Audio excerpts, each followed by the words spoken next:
Today's book of the day, TV show. Some of you are listening, some of you, most of you hopefully are watching. Got a fascinating book because everybody wants to know, what's the healthiest diet in the world? Nothing's more controversial than food, diets, the morality, the ethics, the science, the biology. So this book, Diet Cults, by Matt Fitzgerald, sheds some very interesting light into this subject because, you know, if you want the good life, you can't be like this guy that I know, an acquaintance. He's worth about $2 billion. He has a private 747 jet, but he's so sick that he can't even get out of bed. So if I said to you right now, you could trade places with him. Literally, you'll wake up tomorrow and there'll be 9 zeros behind your bank account balance, all right? $1 billion or $2 billion. But you have to do a full exchange with him. So you have to be bedridden, so overweight you can basically not move, you know, high blood pressure, all these. I don't even know all the health issues. But would you do it? And the answer, I think, is pretty clearly no. Nobody wants all that if you can't use it, right? So the first priority, or I wouldn't necessarily say the first in getting the good life, health, wealth, love, and happiness, you have to have health in check, because without it, it's 5 steps forward and 50 steps back. So what does this author say about food?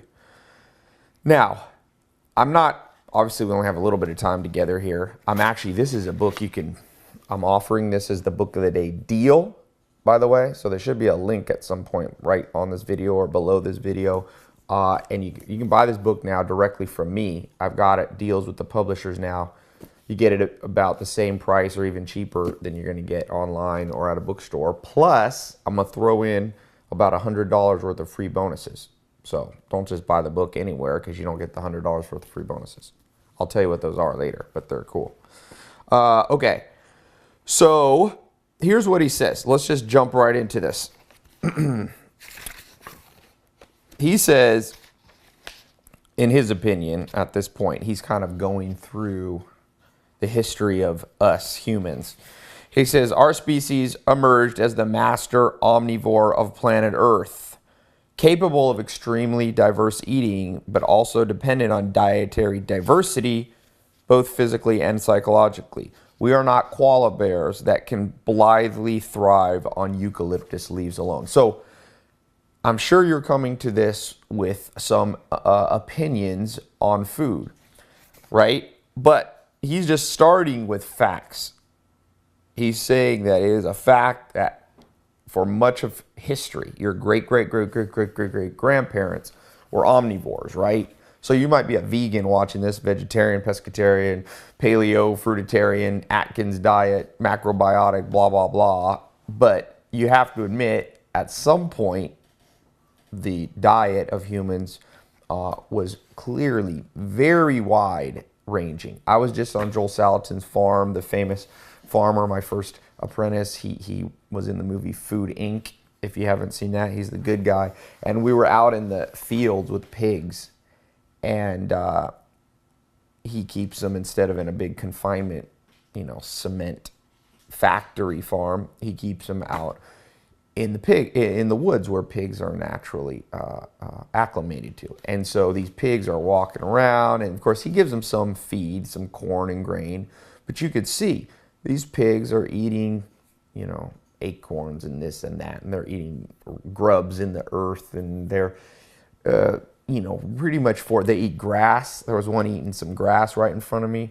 And humans have a very similar stomach to pigs. That's why sometimes they use, if someone has health issues and they need a drastic operation, they'll use pig parts. I forget what it is, intestines or whatever. So pigs are omnivores, and in a certain sense, humans are.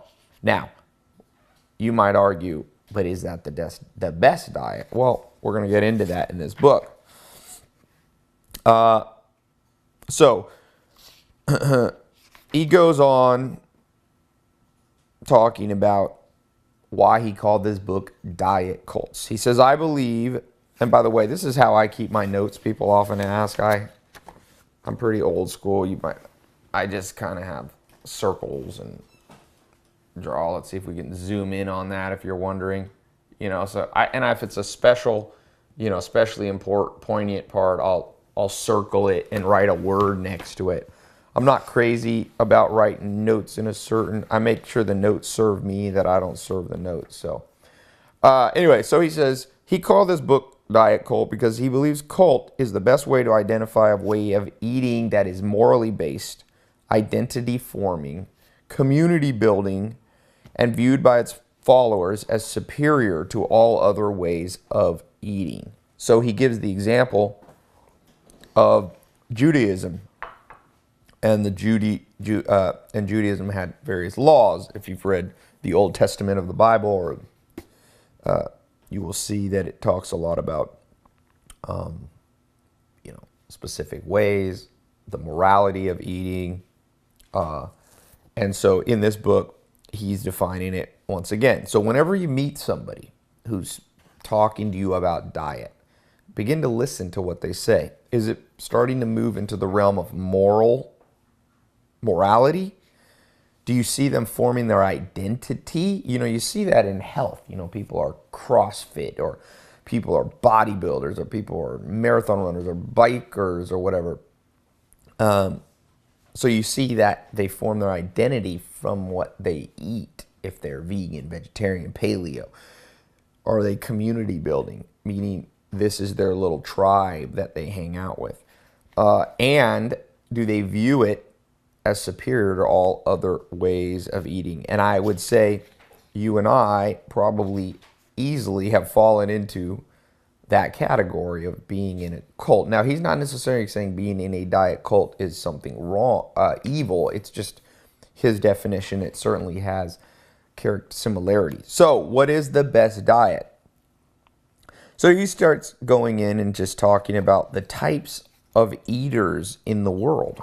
That's a word I guess I made up, eaters. He said there's pleasure eaters. And then he says there's a subcult within pleasure eaters. He says they're the fat, salt, sweet subcult, or the foodie subcult. He said members of both groups strongly identify with their way of eating and regarded as superior. Fat, salt, sweet people are people who live principally on fast food, snack, chips, soft drinks, processed meat, sugary breakfast foods, and other so-called foods. Such people often express disdain for other foods. They may turn down an invitation to eat sushi on the grounds that sushi is not real food, or proudly assert that Diet Coke is the only thing they drink. This is obviously how millions of people, if you look how overweight most people are in the world. So then he says the foodies, on the other hand, turn down their nose at the fat, salt, sweet people. Some of the most pretentious foodies go so far as to deny they like the taste of fast food. The less pretentious ones merely contend that fine cooked food tastes good in a sophisticated way, whereas junk food tastes good in a crude way. So I probably would be more in the category of foodie. So I've discovered that I've been in a cult here, according to this author. So he says it's interesting to note that pleasure eaters of both types, okay, whether you're a foodie or a junk foodie, they tend to eat more or less the same way their parents did. That's interesting because that's very similar to like religion and politics. Most people, and you may argue this about you, but let's just break down the ego. Let's not be trapped in one of the 25 cognitive biases, which is called delusion bias, okay? What politics and religion do you naturally lean towards? And let's throw in the third one now. What diet? I bet you how does it go? The apple hasn't strayed far from the tree. Certainly for me, I grew up around Judeo-Christian kind of, mom and grandmother, and I tend to be Judeo-Christian, right? Diet, my mom was super into health. My dad was a pro bodybuilder, super into health, and I certainly tend to be more of a foodie, so to speak, in this. politics. So I didn't grow up around super political parents, and that's probably why I'm not super political. So we tend to think that we're our own person. You know, Dr. Helen Fisher calls this your mental map. For those of you, I was just recording, if you're in my business entrepreneur program on how to live the entrepreneur lifestyle, I was talking about, you know, how you find the career you should do. Like Thomas Carlyle said, the great poet writer, he said, blessed is the one who finds his work, their work. If you can find the right career, you know, 60-70% of the battle of happiness has been won, but most people can't. And you might struggle and go, well, am I doing the right thing? And one of the ways is to look at that mental map that was given you, like Dr. Helen Fisher talks about. You can use those clues to find what you should be doing. But we're not talking about business now. We're talking about food. By the way, this is my first show of the day. There's one more a program that I do after this. This is a half-hour show. Then I do 5 minutes, and I'm going to be doing a live call on how to get 1 million people to pay attention to your business idea. And so it's the new rules of marketing. So there should be a button here at some point, and you can register for that. It's free. 500-600 people come on every day on those, and lots of good stuff for you. So I'll do this diet cult, and then I take a 5-minute break to drink my green drink and eat some food, and then I'll be on after that. But anyway, so back to this. He says, this is interesting. He said, even though those who do not follow any explicit cultural rules of eating obey implicit rules set by their social environment, the lion's share of our modern dietary freedom of choice go unused. He's just basically saying there's a lot more type of food you could be eating, but you're pretty much constrained. I call that bounded rationality. You put boundaries about, even though you're a rational creature and you could be eating grubs from like they eat on the savannah of Africa, you could be eating, you know, fish eyeballs or something like they do in Asia, but we pretty much constrain. If you go in your refrigerator, it's not that diverse usually, right? You're not eating reindeer like I did when I went to Norway too often. You're not eating, you know, you're not having kashaka or whatever, the drink that they have that much. Brazil, let's say, right?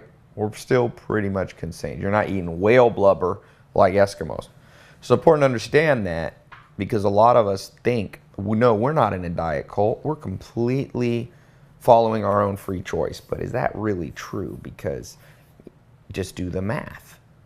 If you're eating pretty similar to what you grew up with, now maybe you've evolved a little past that, but if you are still generally within that constraint, you have to ask yourself, are you really exercising all the options available to you?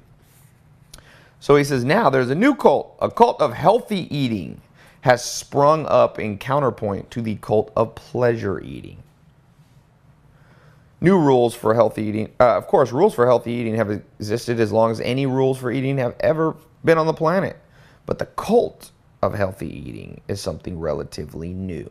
It did not emerge until the old ethnically based diet cults had faded away and the health consequences of pleasure eating had become manifest. So if you go throughout history, traditionally, you know, if you were Jewish, you followed kind of a regimen that was had rules about what you ate.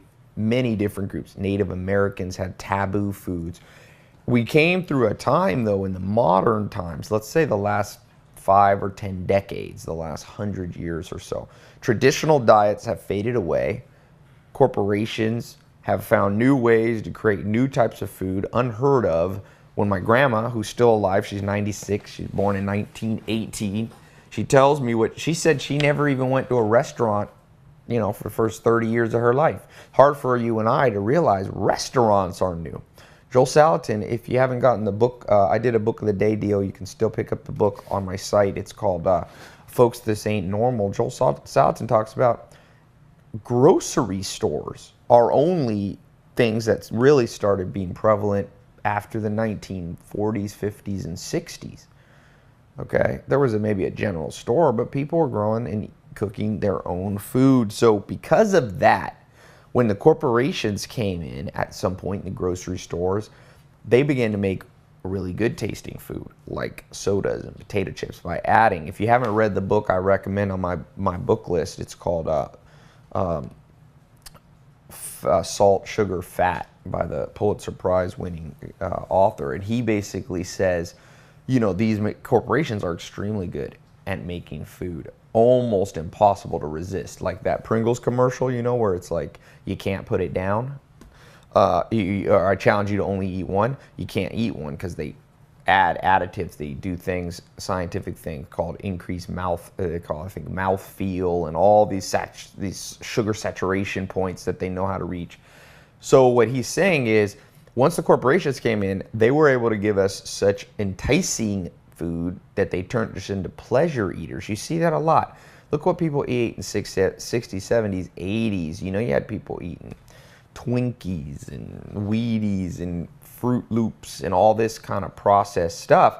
Now there's been a backlash in the last, maybe it's really grown in the, let's say, the last 10 to 20 years of people, you know, now you see organic in every grocery store. You didn't see that 20 years ago. And that follows, if you read, I talked, I think yesterday on the TV show on the book Where Good Ideas Come From. And there's something called the 10-10 rule.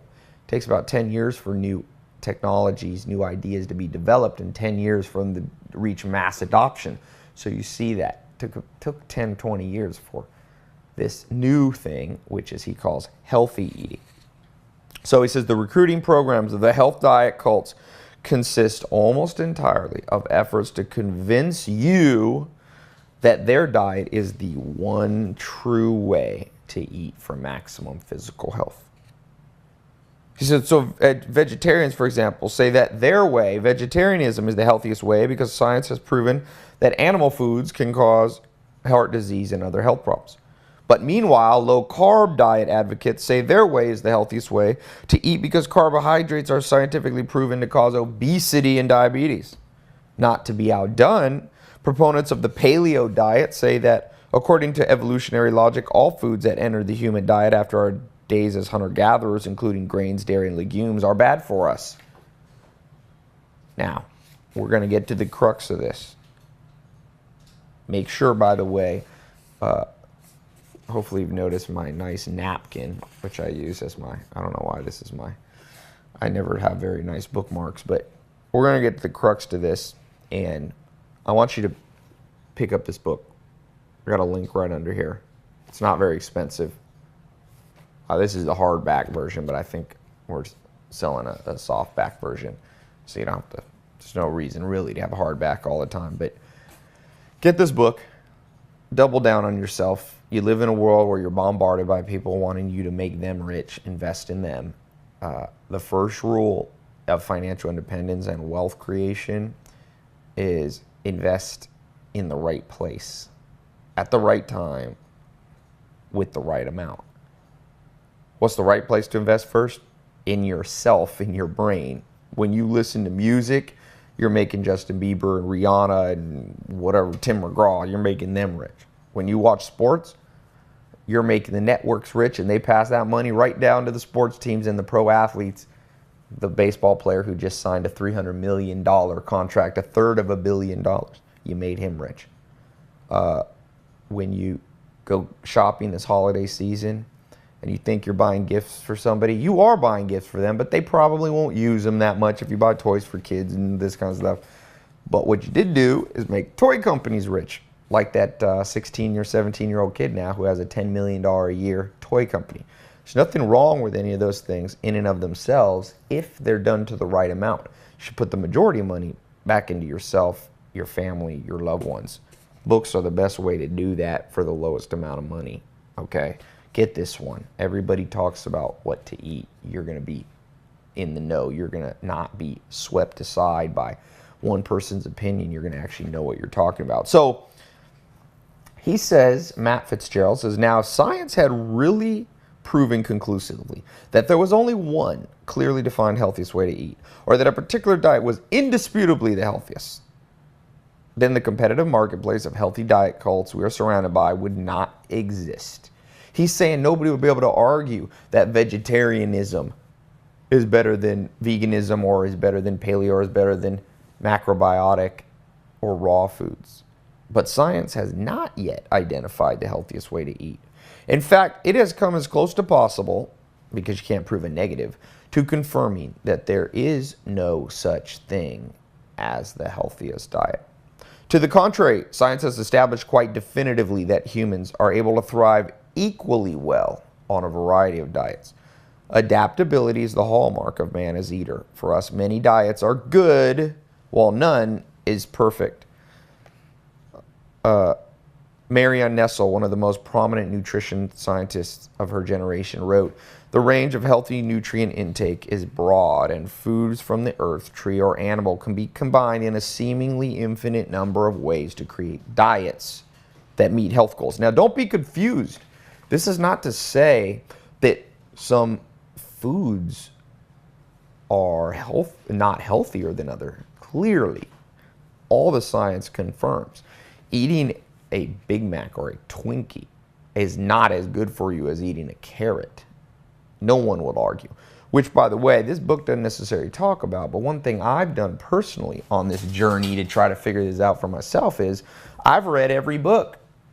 And one of the things you must do that Charles Darwin did that made him such a preeminent scientist, so head and shoulders above his peers, was he always looked for what's called disconfirming evidence. So whatever diet you believe in, I want you to try to disprove yourself. Now you say, why am I going to do that, Ty? I'm already sure of myself. Well, you know, it's the mark of an advanced mind to not be too sure of yourself. Because I remember I was 10 years old. I was watching cartoons, or even younger. I was watching cartoons with my mom. I remember I was in San Diego at this house we had in Claremont, and in San Diego. And I said, "Mom, why don't you come watch cartoons with me?" It was Woody Woodpecker. And she said, "No, Ty, I don't really like cartoons. I'm an adult." And I was like, I remember to this day being incredulous, being like, "What do you mean?" And she goes, "You know, Ty, one day you won't like cartoons so much." And I remember thinking to myself, I don't think I said it. I remember thinking, oh, I will always love cartoons. Now, of course, my mom was right. I haven't watched cartoons for, since I was a little kid. But I was so sure of myself. But sure enough, the intensity with which you believe something in no way makes it more likely to be true. You can emphatically believe 2 + 2 is 5, and you could be willing to die for it. You could have that much conviction, but doesn't make you right. So in the same way, try to disprove whatever you believe about politics, whatever you believe about diet, whatever you believe about religion, whatever you believe about any strongly held belief. Because if it's true, and you put the fire to it, if it's really gold, fire doesn't destroy gold. Fire destroys impure elements that dissipate. If you got a little bit of wood or paper on gold and you put fire, the paper, the worthless paper, evaporates, but the solid gold stays. So don't be afraid to disprove what you believe. You'll only be better for it. I talked about, if you're on my book of the day, make sure you're on my, if you're on my site here, if you're listening to a replay of this live show, make sure you're on my book of the day email list. It's absolutely free. It reaches 1.4 million people every day in 40 countries. And I don't want you to join it just because it's mine. I want you to join it because we go through the world's smartest thinkers, the great thinkers, the experts on different subjects. Nobody in the world of 7 billion people and technology like we have now is an expert at everything. So the book of the day email summaries that I send, they're not about me, they're about you getting ideas straight from the source. Use them to disprove. And one of the things I talked about yesterday is one of the things that'll make you make mistakes, the way your brain is miswired for the current world we live in, is we like to stay committed to whatever we believe because we pat ourselves on the back and go, oh, I'm a committed person. I don't waffle back and forth. Well, I was reading Friedrich Nietzsche in his book, Man Alone with Himself. He says, many people are obstinate about the path, not as many people about the destination. So your goal for diet should not be to get into a diet cult and say, I am vegan, I am paleo, I am, raw, I am whatever, I'm Atkins. What you should be enamored with is what you're trying to get, which is be lean and healthy. That's what you want to slow down aging or reverse aging in some cases. He says, why do people jump into one diet? He said, well, the short answer is that people believe what they want to believe. The complete answer is that people want to believe that a certain way of eating is the best way because it gives them a sense of identity and a feeling of belonging. It's the work of that old no-saying human impulse to eat according to the rules of a special group, which is often much stronger than reasoning. Now listen, he says, the way that diet cults work, we're conditioned to think of eating as a rational choice. Step 1, the benefits are explained to us. Step 2, we're convinced of the benefits. Step 3, we make a rational decision. We think that's what it is. But he says, well, let's think about it. I knew a fellow, he says, named Richard, who had become a vegan when he was 40 years old. Previously, he had been an abject pleasure eater. He had eaten whatever. But now veganism had existed a lot longer than nutrition science had existed in his mind. Its origins are not scientific but spiritual. Only fairly recently have vegans started justifying their way of eating on scientific ground. My friend did a lot of reading on the science of veganism and came away believing that veganism was the correct way to eat. But this happened only after he had given up animal foods. And of course, he cherry-picked his sources of information.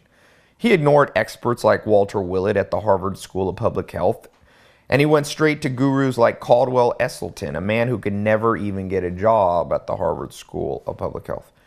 The nutrition science mainstream does not believe it is necessary to go vegan to attain maximum health. The real reason Richard became a vegan was that he was a man of extremes, a successful entrepreneur, a recovered alcoholic, and he knew that in order to successfully leave behind his bad eating habits, he had to choose an extreme alternative.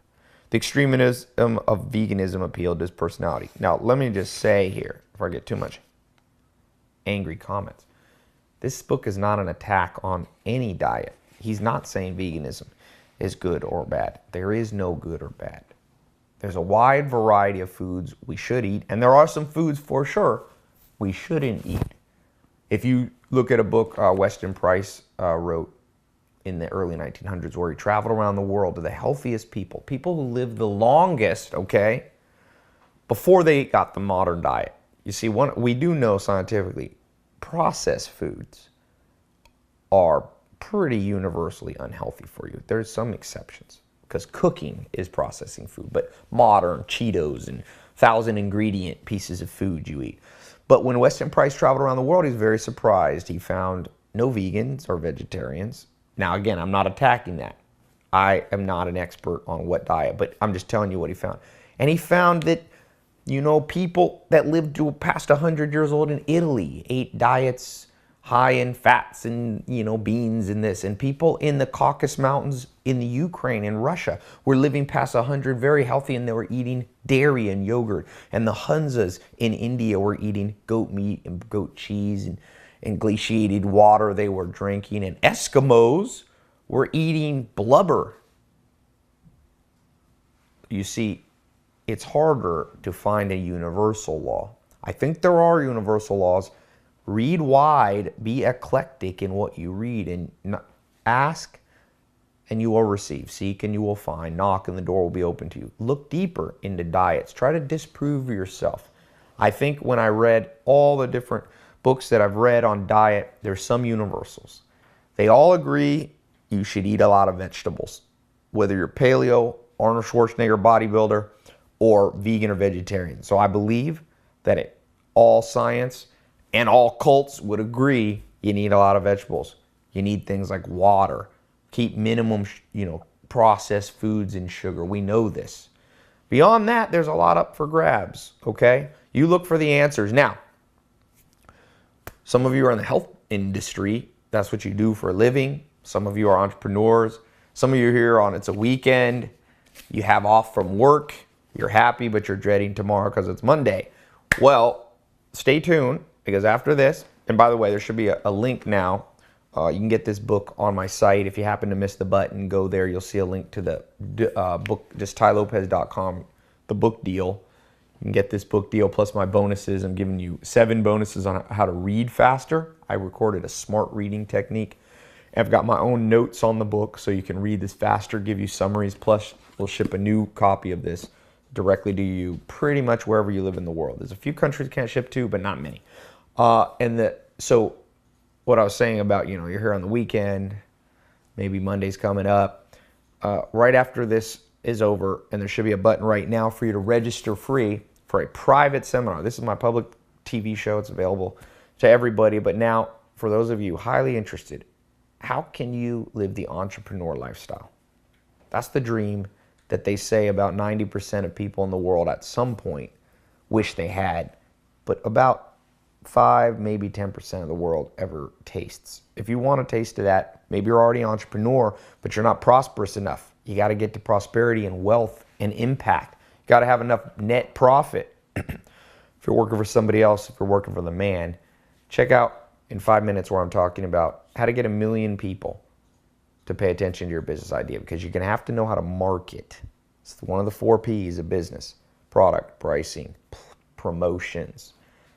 I don't care how good your idea is. If nobody sees it, you will always be in financial scarcity. So we're talking about the new rules of marketing. Click the button here below, and I'll see you in about 5 minutes. Talk to you soon. Oh, one last thing. If you're watching this, answer, if you're watching on a page, if you're listening wherever, on iTunes maybe, leave a comment wherever you can, or email it to me at tylopez.com, or put it up at Ty Lopez Twitter. What's an example of a diet cult idea or concept you've been swept up in, maybe incorrectly? Okay. And number 2, how are you going to resolve to look a little deeper into finding the mix, the diet that matches your body? Because Dr. Sharon Mollem, I didn't have time to get into this, in his book Inheritance, he says the truth is individual DNA is very different, and the future will be customized diets designed just for you. So it's a little food for thought. See you in a few minutes on the next book, on the marketing seminar. Talk to you soon.